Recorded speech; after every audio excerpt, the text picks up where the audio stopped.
Chairwoman Gina Swoboda.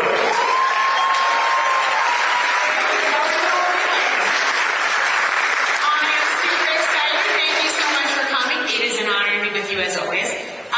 So we are very blessed in Arizona to have people come to see us that have lived through some of the things that we're starting to go through now, yes? So I want to start by introducing the former Lieutenant Governor of California. Abel Maldonado is a tremendous public servant. He has served the people of California faithfully and well, and we are honored to have him with us. Give it up for Lieutenant Governor.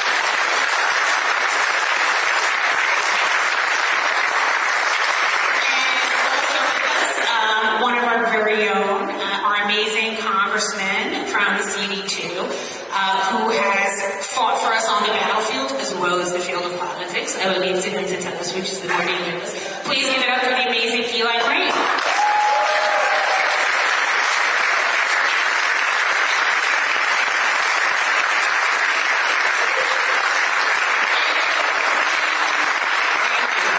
And we are also blessed. So you all will know that we have a referral on the ballot, Prop 314, yes, to protect us, to enable our local law enforcement to interdict people that cross outside the ports of entry, to protect us because Governor Hobbs has failed to sign off on anything our legislature has tried to do, and that is based on the landmark legislation by Governor Abbott of Texas. Please welcome Governor.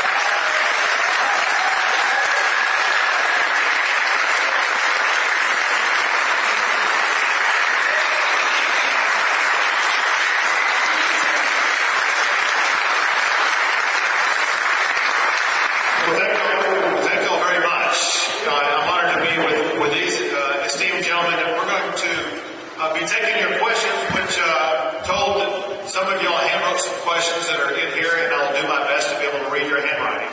But before we do that, each of us are going to say a few things, and I'll have a question or two for each of them, so we can begin to talk about what's going on in part in this election, but also in part in Arizona, and maybe in large part the border.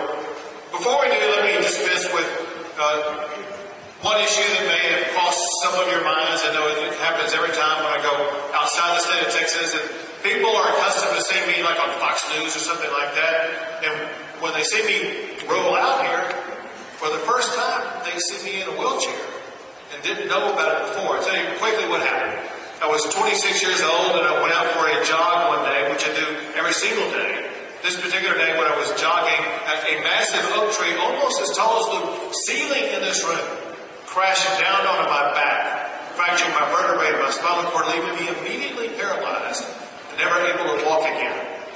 But I took from that a reality that everybody realizes in their own life at one time or another. And that is, our lives are not defined by the ways in which we're challenged. Instead, we define our lives by the way that we respond to those challenges. And also,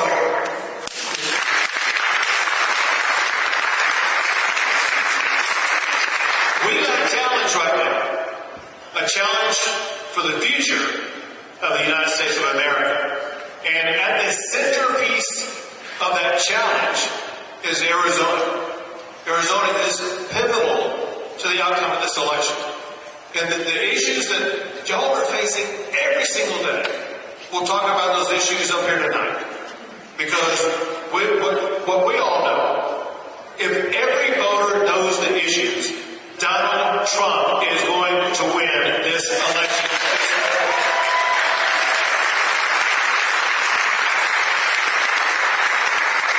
Just a quick update on kind of where we are, kind of what's going on the border. I'm the governor of the state with the largest border of any states in the United States. And I can tell you for a fact, America needs a president who will step up and secure our border.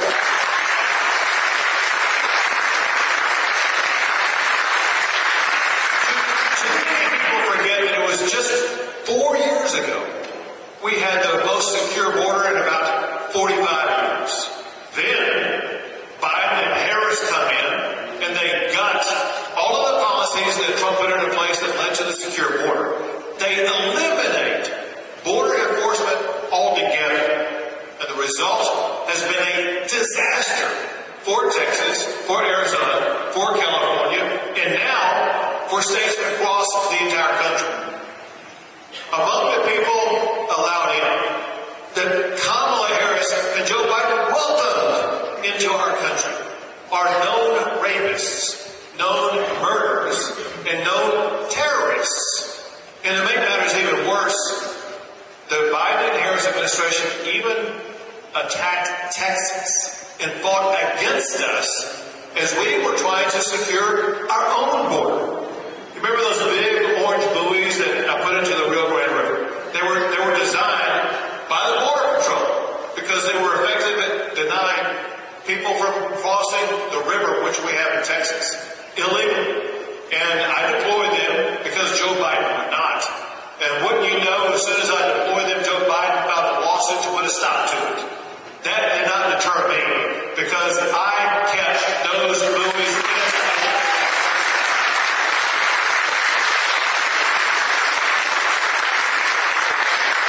While we kept them in the river, however, we fought the legal battle, and y'all were in the Ninth Circuit Court of Appeals, if you know your federal jurisprudence here. In Texas, we are in the most conservative Court of Appeals in America, the Fifth Circuit Court of Appeals. Anyway, you know who's responsible for that? Donald Trump is responsible. Anyway, just 2 or 3 weeks ago, we got a result from the entire Fifth Circuit Court of Appeals. Every judge participated in this ruling, and they ruled Texas has the right and is entitled to keep those buoys in the river.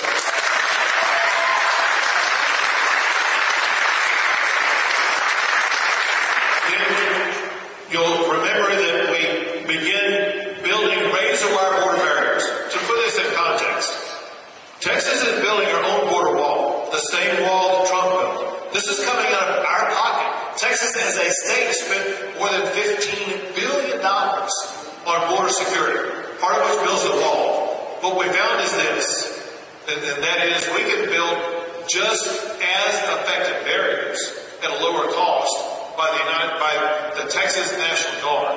I deployed thousands of Texas National Guard, and they built hundreds of miles of razor wire border barrier, stand behind that barrier, and deny illegal entry into the United States of America.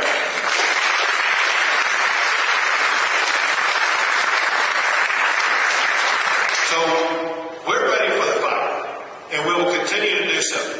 But there's a quick way to end this fight, and that's by sending Donald Trump back to the White House.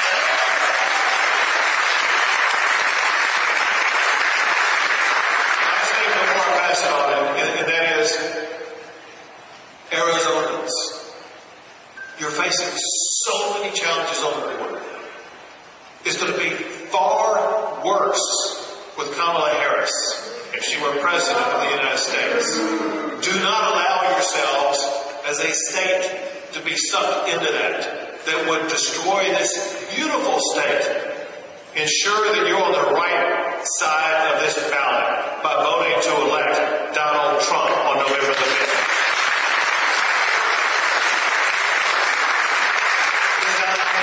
Pass it on to Congressman. So, Congressman, what do you see as like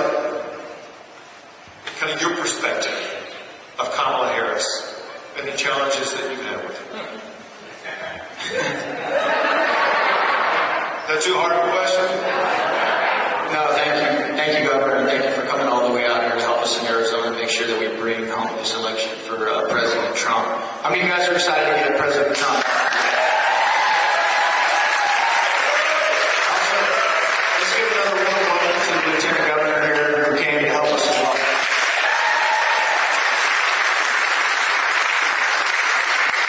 So, Governor, my biggest problem with Kamala Harris is I have a real problem with how cozy she is with socialism and radical leftist ideologies. Even, when you look at who she picked for VP, Tim Walz, or Governor Walz, and some of the comments that he's made, one man's socialism is another man's neighborliness.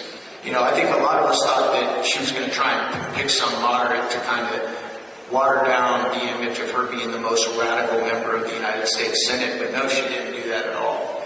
And that's terrifying to myself as a father who's raising two, beautiful young daughters here in Arizona. I feel like I've lived a great life, sir, and I feel like I've been so blessed to be able to serve my country, start a small business, and now run for Congress. And guys, I never thought I'd be in politics. I never thought I'd run for office. But as I was running my business and I was watching what was going on in this country and how radical it was becoming, I thought to myself, if my daughters are going to have a chance, we need men and women to run for office that never wanted to be in office but actually have the courage to do the right thing when it might cost you. And that's definitely been, my experience as a freshman Congress member. We don't have a lot of strength up in Washington, D.C. We don't have a lot of backboners. I'm sure you guys know that follow the news regularly. But just how cozy they are with socialism, and totalitarian top-down government, that's the thing that concerns me the most about this ticket. That's crazy. Well, somebody who may know her even better is the former Lieutenant Governor of California, who may have dealt with her firsthand. What's your perspective on Kamala Harris? I don't have enough time, Governor. But thank you, Governor, for being here. And Congressman Crane, thank you so much. And Chairwoman, thank you for having us here. It's my honor to be here. I'm a former Lieutenant Governor of California with Arnold Schwarzenegger. And we were the last two Republicans in the state. But more importantly, I'm a farmer from California. We born and raised on a farm. And I can tell you that I'm here today because we're lucky to have Donald J. Trump running for office, because he really doesn't have to be doing this, to be very sincere with you. He's got it all, but he loves his country. He loves America. When you see him hug the flag, that's genuine. That's who he is. And for me, I've had a front row seat to Kamala Harris. And for 24 years, to be very sincere, when she was a deputy district attorney in Alameda, she left a mess there. Then she decided to move to San Francisco and be the district attorney in San Francisco and left a mess there. And then she got married and moved to Los Angeles and left a mess there too, with the homelessness population as a U.S. Senator. And now she's the vice president. Now let me just share something with you. For me, I get up every morning loving my country and loving my family. But I know that my vote doesn't matter. And I say that with all heart to you. And why I'm here is because you get up every morning and your vote is going to matter. And I'm here to tell you that I don't care what you got going on in the next 64 days of your life. Every single day, give it to Donald J. Trump, because he's given it every single day. Just watch the man. He gets up every morning and they want to beat him up every single morning, and he gets up because he loves America. Now let me just give you a little on Kamala Harris. She's running as a prosecutor today. Look at her commercials, a prosecutor. What she doesn't tell people is that she's a prosecutor from San Francisco. And there is a difference. In my farm, we have a fence around my farm. And to be very sincere with you, that fence means nothing. It means nothing because of Kamala Harris' policies. Because in California today, you can steal $950 and nothing happens to you. Well, it is a misdemeanor, but since it takes a law enforcement officer about 5 hours to book somebody and it takes 2 minutes to get out, they just don't book anybody anymore. That's Kamala Harris, the district attorney of San Francisco. She's a sanctuary city. She was a sanctuary city supporter. Bottom line, she doesn't care. She doesn't care about our border. That border is a fence. That means something to me. That means something to us. Governor Abbott's border means something to him. The border doesn't mean anything to her. That's why she's the border czar. That's the goal. That's their goal. Bring them all in. Bring them all in. And then once they're here, let's give them a little bit of cheese, and let's give them a little bit of rent relief, and let's give them, so eventually they can vote and take our country, as Congressman Payne, down the socialist path. That's not the America that That's not my America. So every single day for the next 62 days, I let West Palm Beach know that I will go wherever they need me to go because people need to know who Kamala Harris is.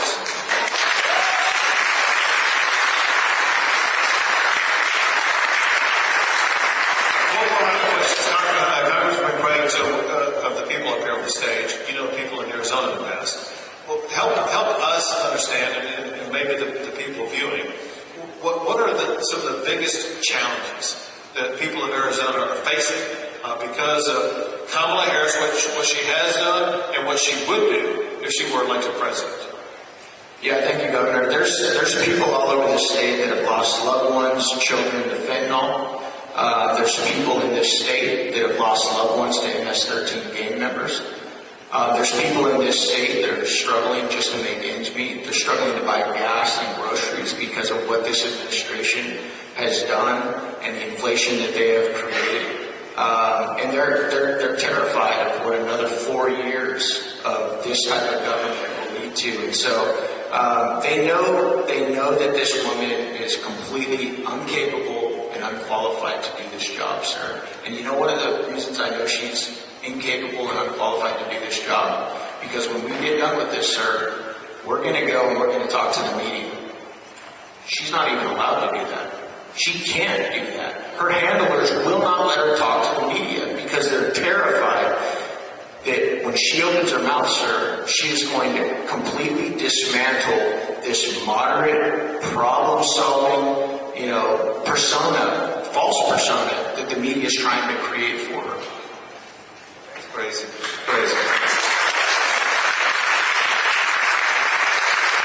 Speaking of crazy, I have a California-centric question for you that maybe you can help all of us understand a little bit.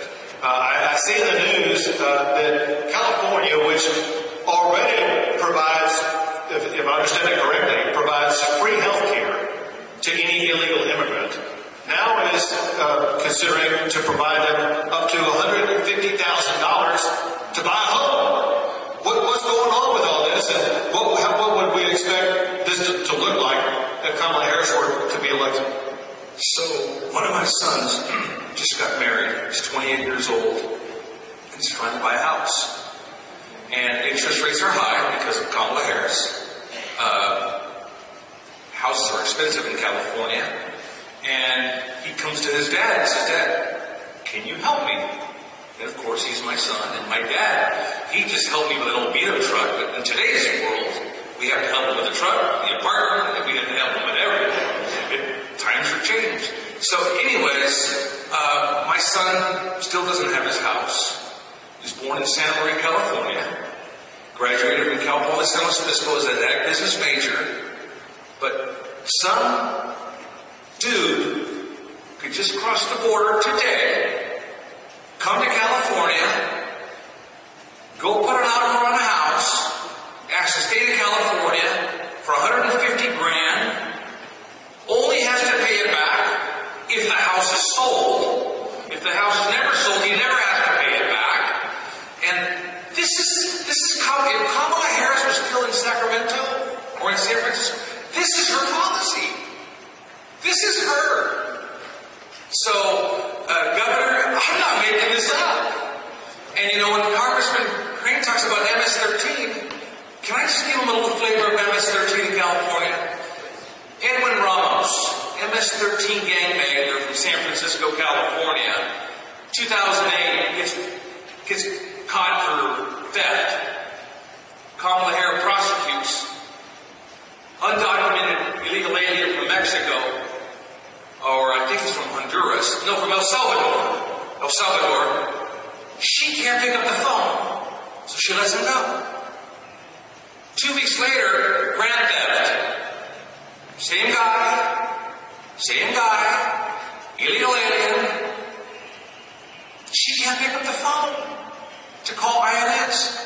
4 weeks later, he gets pulled over. He's got a loaded gun in a car. The gun was in a double homicide. Kamala Harris sends him to juvenile. This guy should not be in the country. And in July of 2008, Edwin Ramos murders a father and 2 sons in San Francisco. Cold-blooded murder. The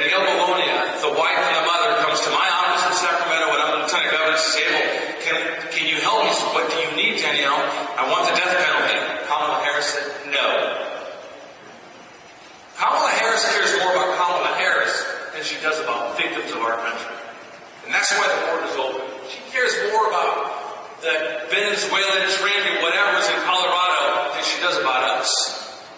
So my friends, I don't know how else to say it, but I kind of want to get out and go walk doors right now.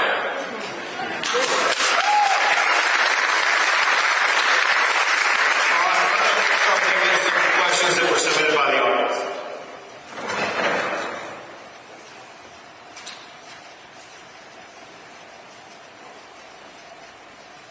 So here's a good one. All of us can weigh in. How can we protect the children from woke ideology, transgenderism, etc.?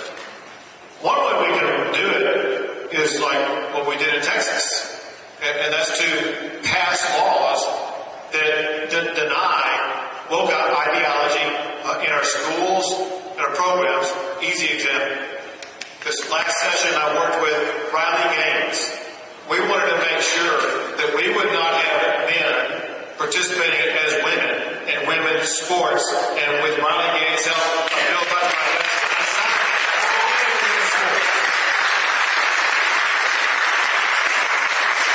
trying to do the same thing with regards to ideology like that being taught in schools. Why in the world are our children being taught woke ideology when there are no math and science and reading and writing? We got a future to educate, not to indoctrinate, and we will legislate that until we get woke out of our schools in Texas.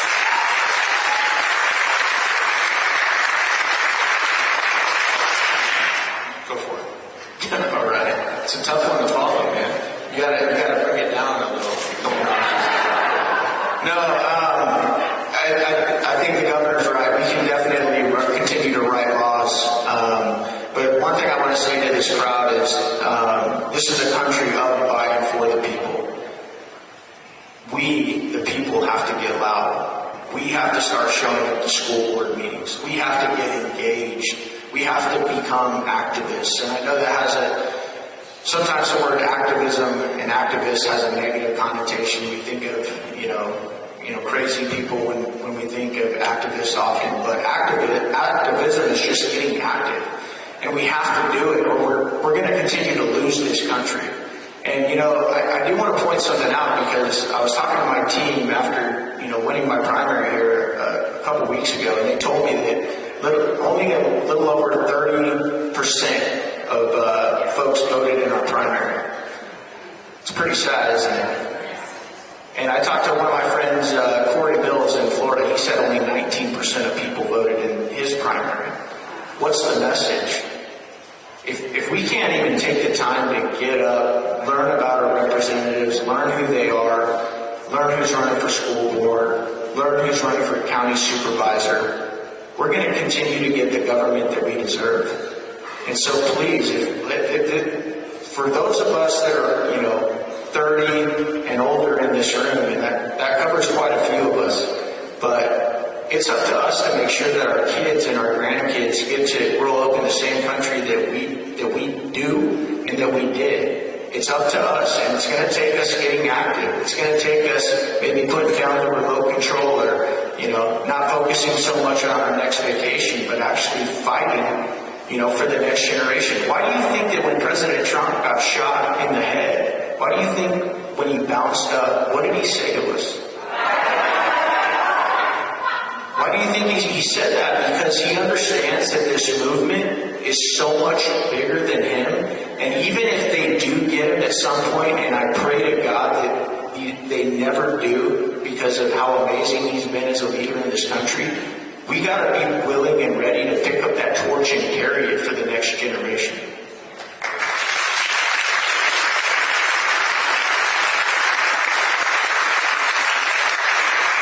I think Governor Abbott said it very clearly, what he's done and what we need. And we need President Trump in office, and we don't have to worry about that. I went to school, and my mom and my dad sent me to school, and they always told me, you're going there to learn. We're going to educate you in our home.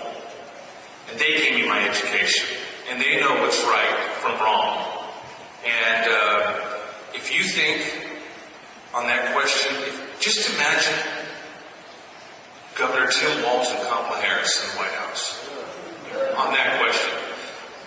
I look at Governor Walz, and just take this for what it's worth. I look at the man, I don't know him, but don't wear boots and Wranglers and a Carhartt shirt and a camouflage hat and hold a pig at the Minnesota State Fair and then put tampons in 4th grade boys wrestling. You know what we call it on the farm? It's a counterfeit. That's a counterfeit. So let's get President Trump and let's get J.D. Vance in office. And we can take a little free draft and 62 days. Here's what I'll start with. I need your help on the federal side. The question is, any way to stop negotiations on the CBP-1 asylum apps and transports? Let me answer part of this question. And from what we're doing on the state side, I talked about some of the things that we're doing on the state side to deny illegal entry. What Biden has found actually is a way around our denial of illegal entry.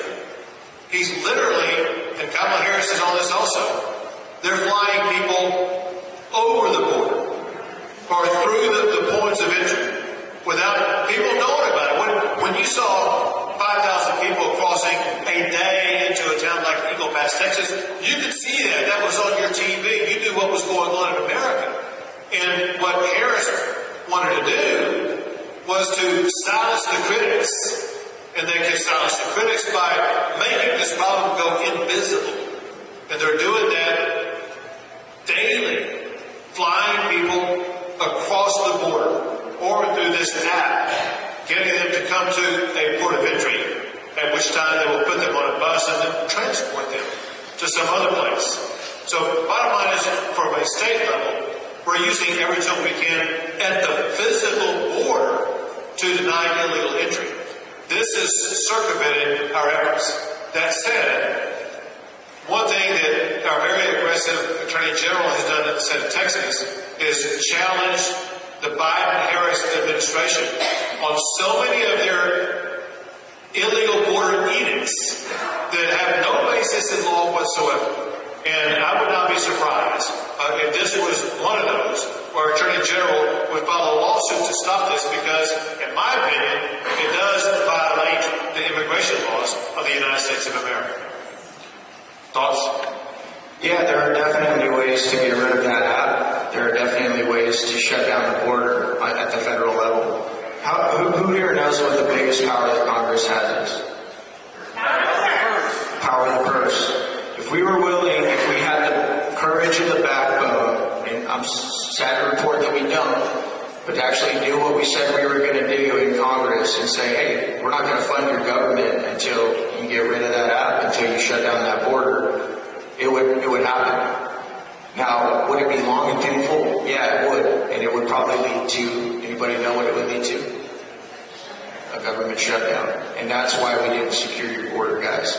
Because we didn't have the fortitude, we did not have the strength to go through that. And trust me, I was in the meetings, I was in the room when we were, that was going back and forth. Many of us said, hey, so you're going to shut down a government that's not doing its number one responsibility for the American people, and that's to protect them and keep them safe. Well, then shut it down if that's what we have to do. Are you guys going to do that? I want you guys to know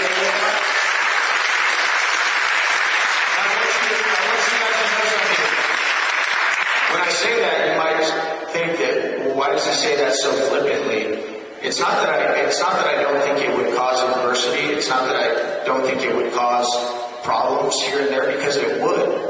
But if we can't even secure the very people that we represent, at a time like that, desperate times call for desperate measures. And I was willing to do that. There were some of my colleagues that were willing to do that for you guys. But this is also where you guys have to be educated, right? Because guess what happens the moment that government shutdown starts? Guess what the mainstream corporate media starts doing? They start peddling the nonsense. Oh, Congressman Crane doesn't care about our law enforcement. He doesn't affected by the government shutdown. And I'm telling you right now, if we don't have an educated populace, if we don't have educated citizens, you're going to continue to see that type of thing go on. And if you guys continue to send weak, pathetic people up to Washington, D.C., you're going to continue to see that same type of rollover mentality every time we get faced with a tough decision, because that's where that whole argument would have gone.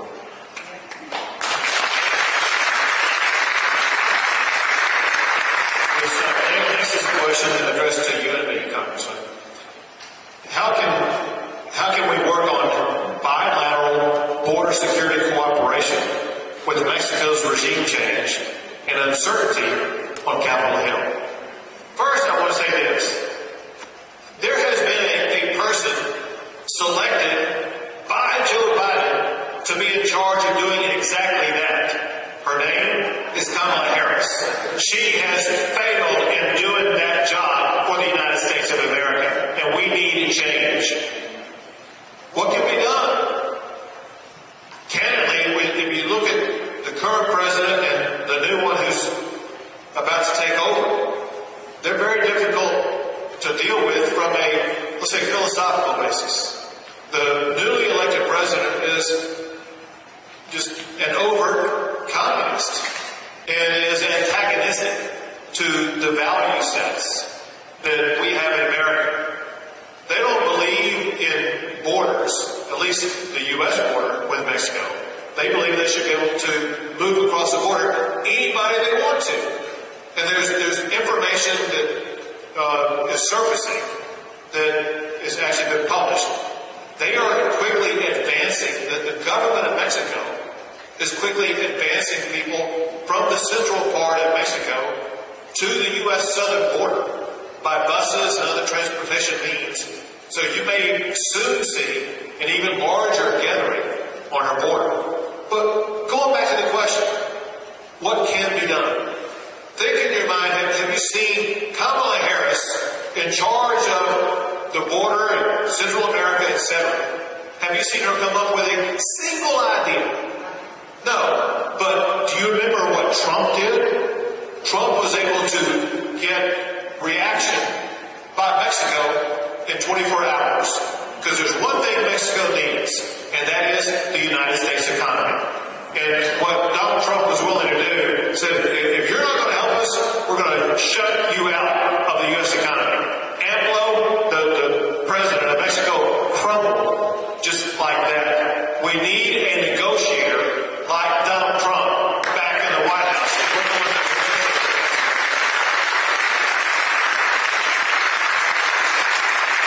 No, the governor's right. You stole my thunder, sir. You don't have to reinvent the wheel on this one. All you have to do is look 4 years in the rearview mirror at what President Trump did. Because he's a businessman, and he thought in terms of leverage, and he had the strength to actually do it. What did he do? Governor Abbott just talked about it. He started saying, he made a phone call and said, hey, I'm going to start slapping tariffs, on products, and it's going to cost you X amount of dollars. And what did he get? He talks about it all the time at his rallies. He got Mexico to pony up thousands of soldiers to help us with our border security and how many people were coming in. And so you need a businessman, you need somebody who understands leverage, and then the key and the most important thing, and this is what I always talk about, is you need somebody with the courage to actually carry it out. And that's what we had, and that's what we need to go back to.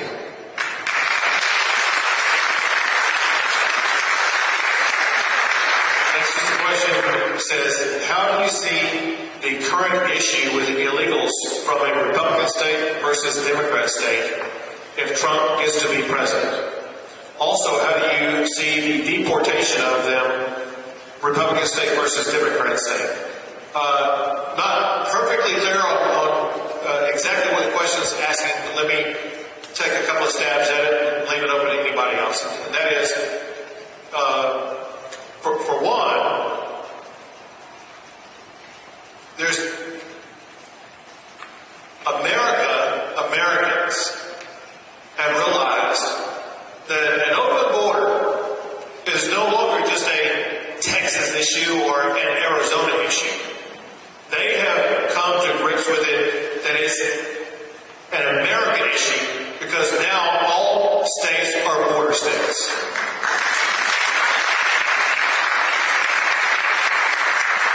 I may have had a little bit to do with that. Y'all may remember.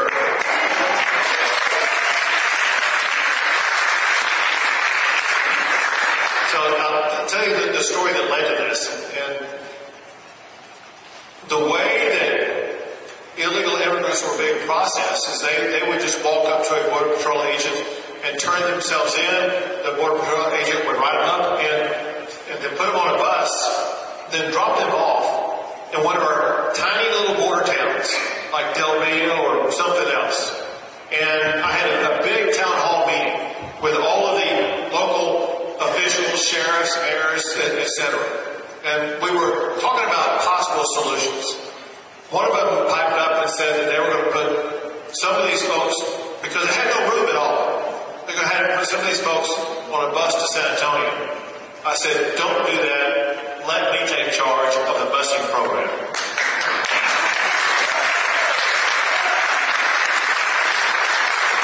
But it was tied to something else. During the entirety of the Biden-Harris administration, we sent them invitation after invitation after invitation to come see the border themselves, to see the chaos they created. And they refused to do so. And so I decided if they will not come to the border, I will take the border to them.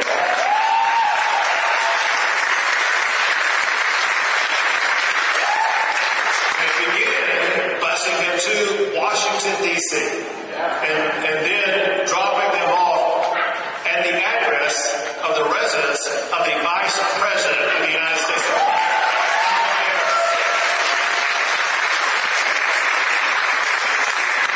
We were busing them only to Washington, D.C.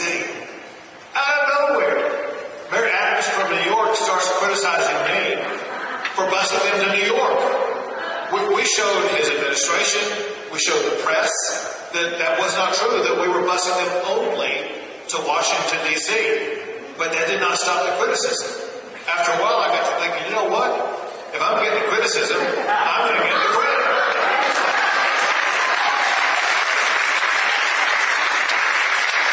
They were bused not just to D.C. and New York, to Chicago, to L.A., to Philadelphia.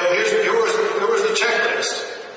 If you were a sanctuary city, you were on the list to be busted because you volunteered. You said, we welcome you here.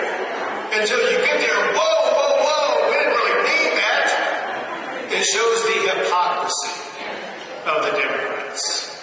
But using that to try to tie this back in, to try to answer the question, I see with President Trump, he cares about one thing on the border, and that is securing the border. He will work with every state, blue states, red states, all states of the United States. He will work to secure our border, unlike Kamala Harris.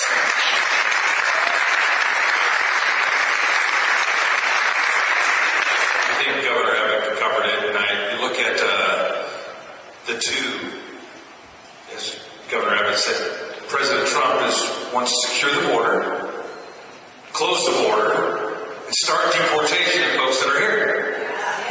Versus, let me give you what Kamala wants to do. Don't come. Don't come.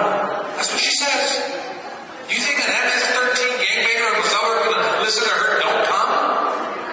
It's clear. The choice is so clear for all of us folks. And for America, the choice is clear. Because a country without a border is not a country.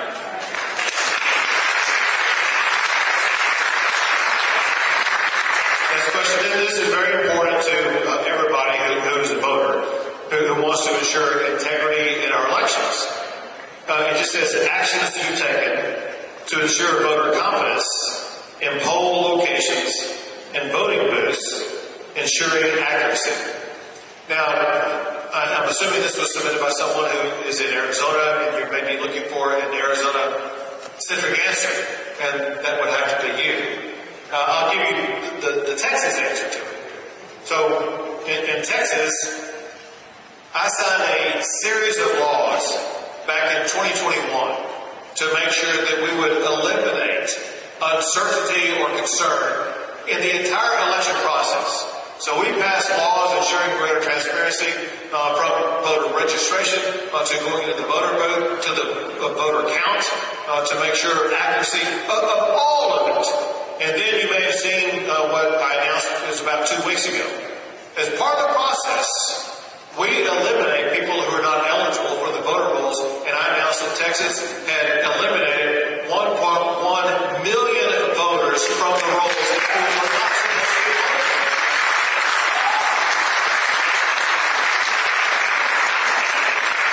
And you know the first question I was asking about it, well, what's your response that causes voter suppression? And I admit it. It does suppress the vote of dead people. It does suppress the vote of people who moved out of state. And in Texas, we did find 6,500 non-citizens on our voter rolls. And it will suppress those 6,500 votes and make sure they are not allowed to participate in the election process.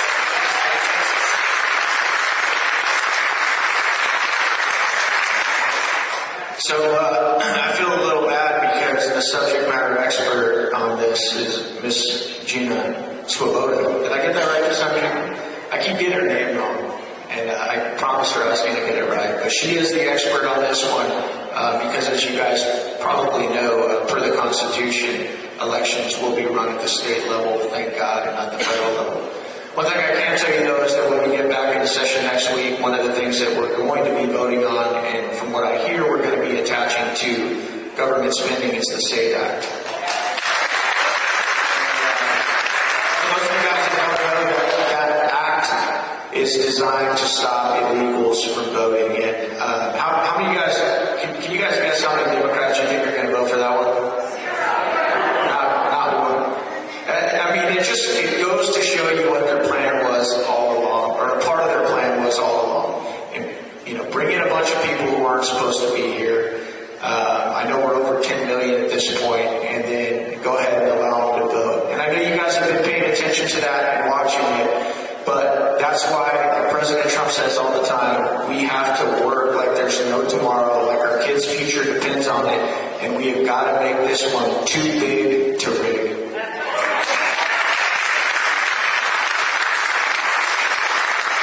Let me share with you what Kamala Harris and Tim Walz would do. They would do what California just did last Saturday.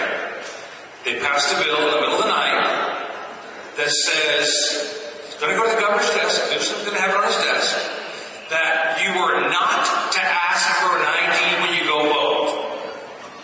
I'm not kidding you. California just passed that. You were not supposed to ask for an ID to vote. And I say this because if Kamala was still in California, she would be a yes on this. Because that's how she operates. So we gotta keep fighting. Yes, you're right, Congress. Keep fighting. Real quick, Gina, how many lawsuits do you have going right now to try and keep our elections? 7. Is there anywhere, Gina, that these guys can go to? Are you doing any podcasts or anything? I know you were on John Solomon that I listened to. You did a great job on John Solomon. Tell them. Go to YouTube and put in Mesa GOP or Republican Party of Arizona, and it's kind of little whiteboards that says all about the lawsuits. Thank you. Definitely one of the smartest people I've ever met when it comes to election integrity, many other things, and she's pretty entertaining too. So. Very good. Next question. I see we got a bowl that has a bunch of cards in there, and we've got about 10 more minutes. We'll get to as many as we can. What is your opinion on term limits? So I took action on this because I led the effort for the state of Texas to pass what's called an Article 5 Convention of States. And a focus of it was imposing term limits. And so we believe in imposing term limits. However, remember this very one important fact. If you term limit the office holder, that empowers the bureaucrats. What we need to find a way to do is to term limit the bureaucrats and get them out of office.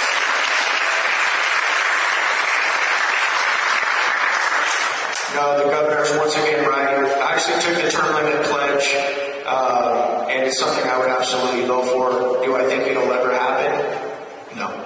And you know why?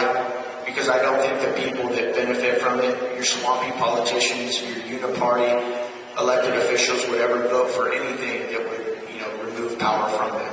That being said, the way that the current term limit bill at the federal level is written, even though I don't love it, I would still support it because I think we'd be in a better place.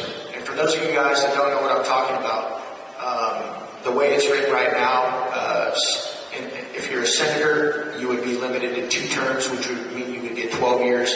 And on the House side, you would get 3 terms, so you would get 6 years. I think both houses are pretty pathetic, but I think the Senate is even worse than the House. So I don't want to see them get twice the amount of time than we do. So I don't love the bill, but I would support it just because I think that you would get new people in there. I think it would definitely eliminate some of the corruption. But to the governor's point, if you don't do anything with the bureaucrats or the administrative state, if they get to stay in there as long as they want, it's going to create a massive problem. But just briefly, I'm a supporter of term limits. The question is how long is the limit? And that's where the sweet spot needs to come in. In Sacramento, term limits was put in place because of a guy named Willie Brown. He was there forever. And people put it in 6 years for the Assembly, 8 years for the Senate. Let me tell you what happened in California. 6 years was really not much. And by the time the members of the legislature were learning the building, it was time to leave. And let me tell you who had all the power in Sacramento. The lobbyists. Because they were there for 50 years. So they extended it to 12, and that helped a lot. Because then the lobbyists didn't have all the power. But term limits are very important. I would have never been elected if it wasn't for term limits. People have an opportunity to run. So I think it's a good thing. The sweet spot is the time frame of how long it could be. So it's effective for the state and effective for the people. Very good. Next question, how can we defend our border from invasion that says political gerrymandering, massive illegal immigration, election fraud? So I think we've covered this territory, but just to cut 2 short points. One way that we can defend our border from invasion is to do exactly what I did. For one, I declared an invasion under the invasion clause of the United States Constitution, Article 1, Section 10, Clause 3. I said, Texas is being invaded, and we have the right to defend ourselves from that invasion. And we acted on it by deploying the Texas National Guard. We have so many down there, we're the first thing to ever build our own military base on the border to house 2,000 National Guard members right outside of Eagle Pass, Texas. And we have our military building that border wall that I was telling you about earlier, whether it's the tall border wall or the Constantina Razor Wire border wall, and then standing behind it. So, and then the buoys, etc. So there's a lot of tools in the toolbox that a state can use to protect against an invasion. And I believe all states have that capability. However, as much as what we may do in Texas, we know that's not being done in New Mexico. We know that's not being done in California.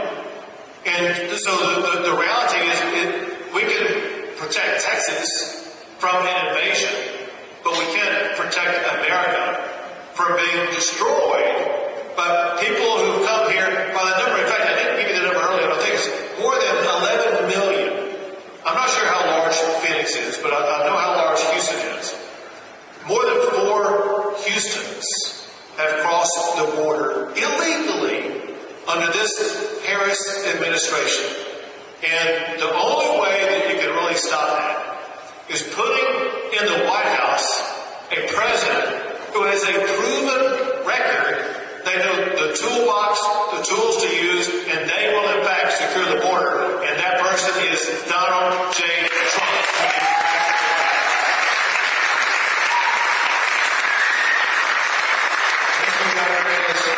Unfortunately, you guys know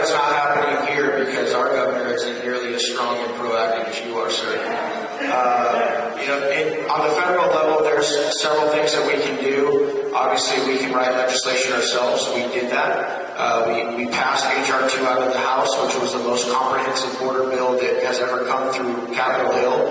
Unfortunately, the Senate is sitting on it. They won't move it. They don't want anything to do with it. And even if they did, we know that Joe Biden wouldn't sign it. The other thing that we can do is try and hold leadership accountable. Some of you guys know, after 2 tries, we finally impeached Secretary Mayorkas. So I'm glad that we impeached him. I wanted to have that asterisk on his record, and I did enjoy getting to question him multiple times in the Homeland Security Committee. I highly suggest you go watch that exchange if you have trouble falling asleep. But the last thing that we can do, and I talked about this before, is we can defund all of the programs like the NGOs that are taking people all throughout the country. That's one thing that we did in the bill H.R. 2. And that bill is going to be sitting there, and I hope when Donald J. Trump, assumes the office once again, I hope it's one of the very first bills that he signs.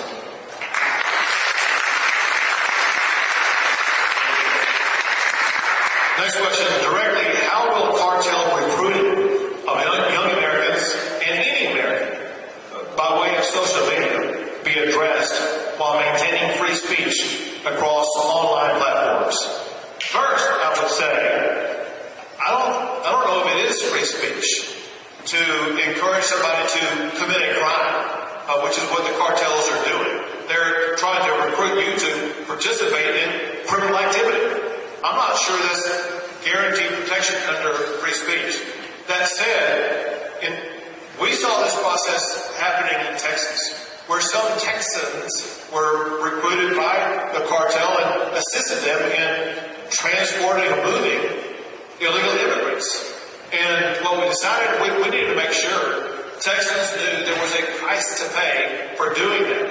And so I signed a law making it a mandatory minimum of 10 years behind bars for anybody to be transporting illegal immigrants across the state of Texas.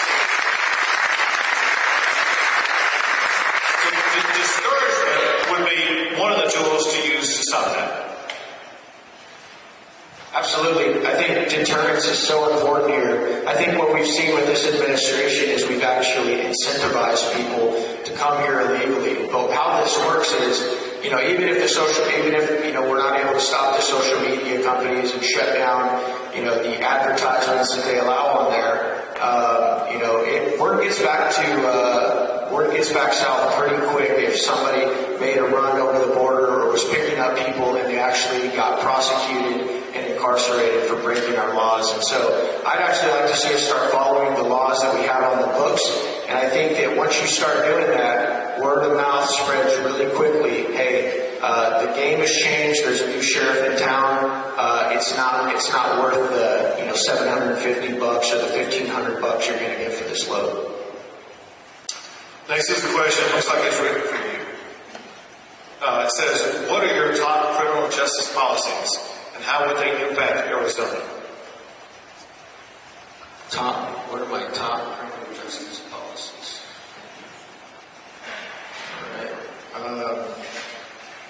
Top criminal justice policies.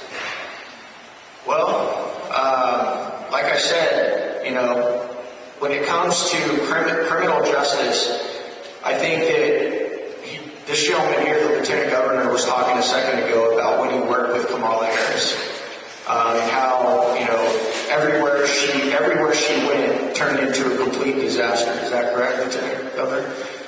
Well, my top criminal justice, policies are to actually follow the laws that we have on the books, and obviously it's a big question because criminal justice, it covers everything from rape to murder to smuggling and all sorts of different things. But for me right now, when I look at the landscape, and as a former special operator in the military who's gone and fought extremists around the world, one of the top for me would have to be, again, securing this southern border, because I'm not sure if you guys are aware, but under President Trump, there were less than 20 individuals that came through on the terror watch list. Under this administration, even earlier this year, there were over 350 individuals that were encountered on that terror watch list. And I don't know about the rest of you guys, but I'm very concerned not only with how many folks that we brought in from the Afghanistan debacle,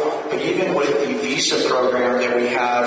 And I've talked to the IG of Department of Homeland Security, and his IG report points out and states that there right now are between 7 to 9 million people in this country walking around with legitimate visas that didn't go through the vetting process that they were supposed to go through in their country of origin. Okay, so I'm very concerned about another 9/11 or another series of 9/11s happening on our watch because we were very foolish, incompetent, arrogant, and stupid. And so that's one of my biggest concerns when it comes to criminal justice and policy. Very good. I'm told this is the last question. When the border was open, did Biden administration have a plan in place for the immigrants, housing, transportation, and employment? My observation is a resounding no. They had no plan in place to secure the border, no plan in place to enforce border laws, no plan in place to deal with the problems caused by an open border. Let me start with the laws, because there's been a lot of misinformation created by Biden and Harris. When the minutes told them they couldn't do anything, their hands were tied. That ignores what the laws really say. There are 3 laws on the books long before Joe Biden became president that require the president to do these 3 things. 1 is to deny illegal entry. 2 is to detain illegal immigrants. And 3 is to build border barriers. Go back in your own memory. And you may remember Bush did all of these. He built barriers. I know he built barriers on the border in Texas, maybe some other states. He detained any illegal immigrant who came across the border. And he worked to deny illegal entry. So Bush did that. Obama even did that. Trump did that. The only president not to do it is Joe Biden. And his excuse is he didn't have the legal authority to do it. What were his predecessors doing when they did all that? They were following the law. What Joe Biden and Kamala Harris are doing, they are running from the law. They have abdicated their responsibility. They have abandoned the border, and they have left America in chaos because of what they have done. That means Kamala Harris must be fired in her position and not be hired to be president of the United States of America.